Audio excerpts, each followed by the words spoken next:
ഇന്ന് നമുക്ക് ഉരുളക്കിഴങ്ങ് കൊണ്ടുള്ള വെറൈറ്റി ആയിട്ടുള്ള ഒരു സ്നാക്ക് റെസിപ്പി കണ്ടു നോക്കിയാലോ.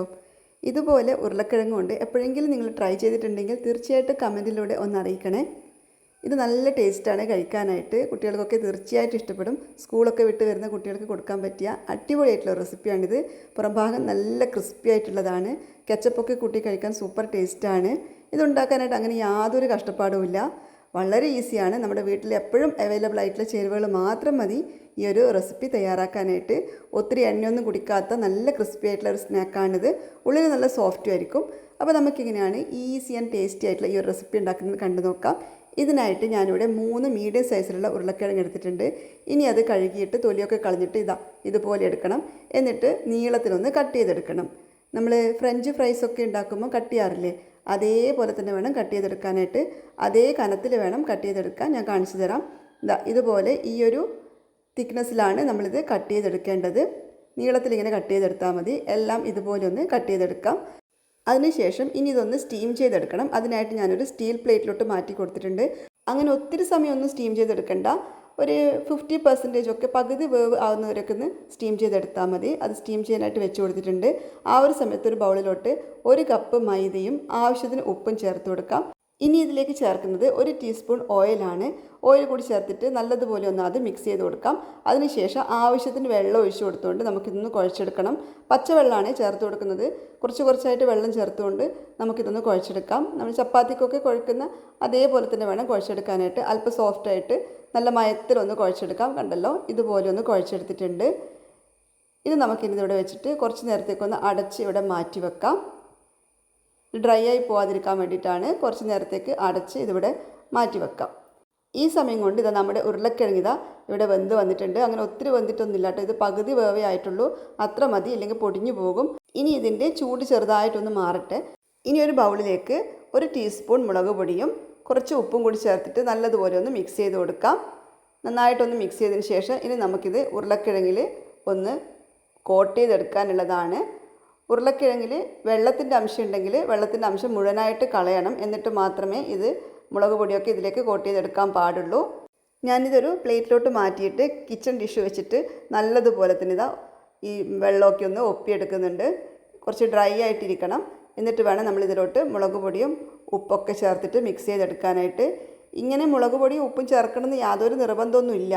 ഉരുളക്കിഴങ്ങ് അങ്ങനെ തന്നെ നമുക്ക് ഈ ഒരു റെസിപ്പിക്ക് യൂസ് ചെയ്യാവുന്നതാണ്. ഇത് കുറച്ചുകൂടി ഒന്ന് ഫ്ലേവർ ആവട്ടെ, കുറച്ചൊരു സ്പൈസി ആകുമ്പോൾ ഒന്നുകൂടി ടേസ്റ്റി ആയിട്ട് എനിക്ക് തോന്നിയിട്ടുണ്ട്. അതുകൊണ്ടാണ് ഇങ്ങനെ ചെയ്യുന്നത്. മുളക് പൊടിക്ക് പകരം വേണമെങ്കിൽ കുരുമുളക് പൊടി എടുക്കാം. ഇനി അതല്ല, മുളക് പൊടിയും കുരുമുളകും ഇല്ലെങ്കിലും കുഴപ്പമില്ല, ഉപ്പ് മാത്രമായാലും മതി. ഈ നന്നായിട്ട് മിക്സ് ചെയ്തെടുത്തിട്ടുണ്ട്. ഇനി ഇത് കുറച്ച് നേരത്തേക്കൊന്ന് ഫ്രീസറിൽ വെച്ച് കൊടുക്കാം. ഒത്തിരി സമയം ഒന്നും വെക്കണ്ട. നമ്മളിതിങ്ങനെ ഒന്ന് പരത്തിയെടുക്കുന്ന ആ ഒരു സമയം മാത്രം ഒന്ന് ഫ്രീസറിലോട്ട് വെച്ച് കൊടുത്തിട്ടുണ്ട്. ഇനി 5 മിനിറ്റ് ആകുമ്പോഴേക്കും നമ്മുടെ മാവ് ഒന്നുകൂടി ഒന്ന് സോഫ്റ്റായി കിട്ടിയിട്ടുണ്ട്. ഇനി അതിൻ്റെ ഹാഫ് പോർഷൻ എടുത്തിട്ട് നല്ലതുപോലെ ഒന്ന് പരത്തി കൊടുക്കാം. കൗണ്ടർ ടോപ്പിൽ വെച്ചിട്ടാണ് ഞാൻ പരത്തുന്നത്. ചപ്പാത്തി പലകയിലോ എങ്ങനെ വേണമെങ്കിലും നിങ്ങൾക്ക് സാധാരണ ഒരു ചപ്പാത്തിക്ക് എങ്ങനെയാണോ പരത്തുന്നത് അതേ തിക്നെസ്സിൽ ഒന്ന് പരത്തിയെടുത്താൽ മതി. നല്ല വലുതായിട്ട് തന്നെ ഒന്ന് പരത്തി കൊടുക്കാം. കുറച്ച് തിന്നായിട്ടുള്ള സ്ട്രിപ്സായിട്ട് നമുക്കിതൊന്ന് കട്ട് ചെയ്തെടുക്കാനുള്ളതാണ്. അതിനായിട്ട് നല്ലതുപോലെ തന്നെ ഒന്ന് പരത്തിയെടുത്തിട്ടുണ്ട്.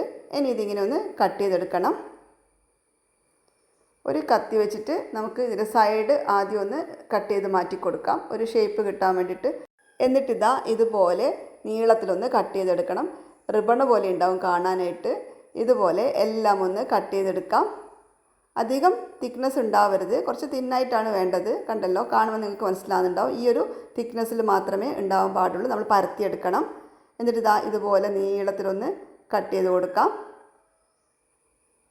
ഇത്രയേ ഉള്ളൂ. ഇനി നമുക്ക് നമ്മൾ ഫ്രീസറിൽ വെച്ചിട്ടുള്ള നമ്മുടെ ഉരുളക്കിഴങ്ങിൽ എടുക്കാം.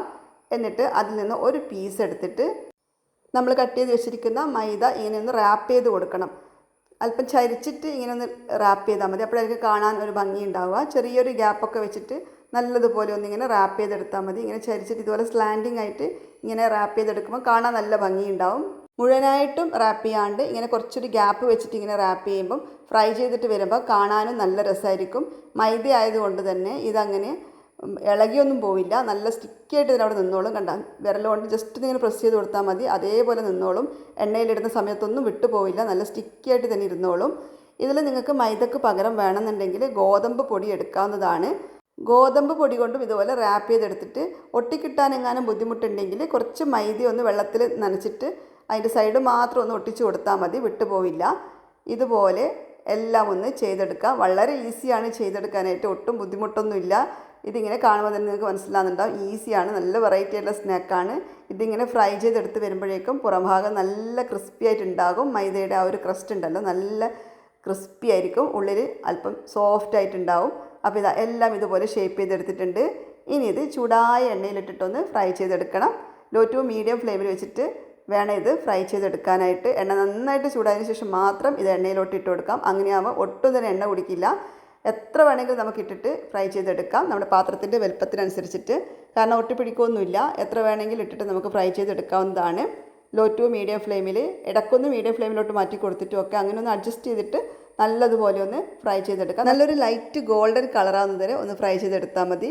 ഇത് കണ്ടല്ലോ, ഇതിപ്പം കുറച്ചുകൂടി ഒന്ന് ഫ്രൈ ആവാനുണ്ട്. അതിൻ്റെ കളർ ഒന്ന് മാറി വരണം. ആ സമയത്ത് നല്ല ക്രിസ്പി ആയിട്ടുണ്ടാവും. അതിങ്ങനെ നമുക്ക് പാത്രത്തിൽ തന്നെ ആ ഒരു സൗണ്ട് കേൾക്കാൻ പറ്റും. ഇതിങ്ങനെ നന്നായിട്ട് തയ്യാറായോ എന്നുള്ളത് നമുക്ക് മനസ്സിലാക്കാൻ പറ്റും. ഇതിൽ തമ്മിൽ ഇങ്ങനെ കൂട്ടിമുട്ടുമ്പം ഒരു ക്രിസ്പി ആയിട്ടുള്ളൊരു സൗണ്ട് വരും. ആ സമയമാകുമ്പോൾ നമുക്കിത് എണ്ണയിൽ നിന്ന് കോരി മാറ്റാം. ഇതിപ്പോൾ കുറച്ചുകൂടി ഒന്ന് ആവാനുണ്ട്. ഇപ്പോൾ ഇതാ കളറൊക്കെ ചേഞ്ചായി വന്നിട്ടുണ്ട്. ഇതിപ്പോൾ കറക്റ്റ് പാകത്തിനായിട്ടുണ്ട്. ഈ ഒരു സമയത്തിന് നമുക്ക് എണ്ണയിൽ നിന്ന് കോരി മാറ്റാം. കണ്ടല്ലോ, നല്ല ക്രിസ്പി ആയിട്ടാണ് ഇരിക്കുന്നത്. നമ്മൾ റാപ്പ് ചെയ്തതൊന്നും ഇളകിപ്പോയിട്ടൊന്നുമില്ല. മൈദ ആയതുകൊണ്ട് തന്നെ നല്ലതുപോലെ തന്നെ ഒട്ടിയിട്ടുണ്ടായിരുന്നു. അപ്പോൾ ഇനി ഇത് നമുക്ക് എണ്ണയിൽ നിന്ന് കോരി മാറ്റാം. വളരെ ഈസി ആയിട്ടുള്ള ഒരു റെസിപ്പിയാണ്. ഒരു പ്രാവശ്യം ഉണ്ടാക്കിയാൽ തീർച്ചയായിട്ടും വീണ്ടും വീണ്ടും ഉണ്ടാക്കി കഴിക്കുന്നുള്ള കാര്യത്തിൽ യാതൊരു സംശയവുമില്ല. എന്തായാലും ഇഷ്ടപ്പെടും. കുട്ടികൾക്കും മുതിർന്നവർക്കും എല്ലാം ഒരുപോലെ ഇഷ്ടപ്പെടുന്നതായിരിക്കും. അത്രയും അടിപൊളിയായിട്ടുള്ള ഒരു റെസിപ്പിയാണിത്. ഫ്രഞ്ച് ഫ്രൈസിനെക്കാളൊക്കെ ടേസ്റ്റിയാണെന്ന് വേണമെങ്കിൽ പറയാം. കാരണം ഇതിൻ്റെ കോട്ടിംഗ് ഒക്കെ വരുമ്പം നല്ല രുചിയാണ് കഴിക്കാനായിട്ട്. ചൂടോടുകൂടി തന്നെ കഴിക്കാൻ ശ്രദ്ധിക്കണം. അങ്ങനെ ആകുമ്പോൾ നല്ല കറുമുറൊന്നുണ്ടാവും. അപ്പോൾ ഇതാ ഉണ്ടല്ലോ, നല്ല ഭംഗിയില്ലേ കാണാനായിട്ട് തന്നെ. ഇതുപോലെ ബാക്കിയുള്ളതെല്ലാം കൂടി ഒന്ന് ഫ്രൈ ചെയ്തെടുക്കാം. രണ്ടാമത്തെ ബാച്ചാണ് നമ്മളിപ്പോൾ ഇട്ട് കൊടുത്തിട്ടുള്ളത്. ഇതാ കുറച്ചുകൂടി ബാക്കിയുണ്ട്. മൂന്നാമത്തെ ബാച്ചിലും കൂടിയുള്ളത് ഇതിലുണ്ട്. അങ്ങനെ എല്ലാം ഇതാ നല്ലതുപോലെ ഫ്രൈ ചെയ്തെടുത്തിട്ടുണ്ട്. ഇതിൻ്റെ കൂടെ കെച്ചപ്പ് വെച്ചിട്ടാണ് ഇത് സെർവ് ചെയ്തിരിക്കുന്നത്. കെച്ചപ്പ് ഇല്ലെങ്കിലും നമുക്ക് ചുമ്മാ അങ്ങനെ കഴിക്കാൻ കൂടി നല്ല ടേസ്റ്റാണ്. കെച്ചപ്പിൻ്റെ കൂടെ അങ്ങനെ കഴിക്കുമ്പോൾ ഒരു പ്രത്യേക ടേസ്റ്റ് തന്നെയാണ്. അപ്പോൾ എല്ലാവരും തീർച്ചയായിട്ടും ഒന്ന് ട്രൈ ചെയ്ത് നോക്കണേ. കുറച്ചുകൂടി വലിയ ഉരുളക്കിഴങ്ങിൽ ഇത് ചെയ്യുമ്പോഴായിരിക്കും കാണാനും നല്ല ഭംഗി ഉണ്ടാവുക. അപ്പോൾ നിങ്ങൾ തയ്യാറാക്കുമ്പോൾ വലിയ ഉരുളക്കിഴങ്ങ് കിട്ടുകയാണെങ്കിൽ അത് വെച്ചിട്ട് തീർച്ചയായിട്ടും ഒന്ന് ട്രൈ ചെയ്ത് നോക്കണം. പിന്നെ നമ്മൾ വീട്ടിൽ തന്നെ ഉണ്ടാക്കുന്നതാണെങ്കിൽ അങ്ങനെ വലിപ്പം നോക്കണ്ട. ചെറിയ ഉരുളക്കിഴങ്ങ് വെച്ചിട്ട് ഫ്രഞ്ച് ഫ്രൈസ് പോലെയൊക്കെ ആ ഒരു വലിപ്പത്തിലൊക്കെ നമുക്ക് തയ്യാറാക്കി എടുക്കാം. അപ്പോൾ ഈ ഒരു വീഡിയോ എല്ലാവർക്കും ഇഷ്ടപ്പെട്ട് കാണുമെന്ന് വിശ്വസിക്കുന്നു. തീർച്ചയായിട്ടും ഒന്ന് ട്രൈ ചെയ്ത് നോക്കിയിട്ട് നിങ്ങളുടെ ഫീഡ്ബാക്ക് കമൻസിലൂടെ അറിയിക്കാൻ ആരും മറക്കരുത്. അതുപോലെ വീഡിയോ ലൈക്ക് ചെയ്യാനും ഷെയർ ചെയ്യാനും മറക്കരുത്. ചാനൽ സബ്സ്ക്രൈബ് ചെയ്യാതെയാണ് വാച്ച് ചെയ്യുന്നതെങ്കിൽ ചാനൽ സബ്സ്ക്രൈബ് ചെയ്തിട്ട് സപ്പോർട്ട് ചെയ്യാനും ആരും മറക്കല്ലേ. അപ്പോൾ നമുക്ക് വീണ്ടും പുതിയൊരു വീഡിയോ ആയിട്ട് കാണാം.